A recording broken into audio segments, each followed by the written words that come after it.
Paborito ni Coco, aktor, buhay at magbabalik sa Batang Quiapo. Mukhang talagang matatapos na talagang maliligayang araw ni David na ginagampanan ni Makoy De Leon dahil magbabalik na ang nag-iisang tao na nakakaalam ng tunay na pagkatao ni David at ang pagpapanggap nito bilang tanggol.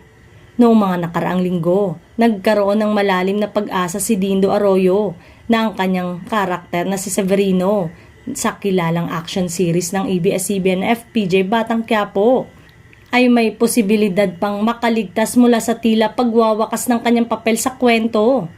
Ayon kay Arroyo, sa isang eksena, binaril siya ng karakter ni David ng paulit-ulit bagamat ang pangyayaring ito ay tila nagpapahiwatig na maaaring tapos na ang kanyang kwento. Ipinahayag ni Arroyo na may pag-asa pa rin siya na ang kanyang karakter ay may pagkakataong magpatuloy at magbalik sa serye.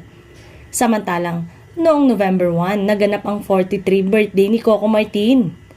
Bago pa ang kanyang kaarawan ay sinorpresa na siya ng staff at co-star niya sa teleseryeng FPJ Batang Quiapo.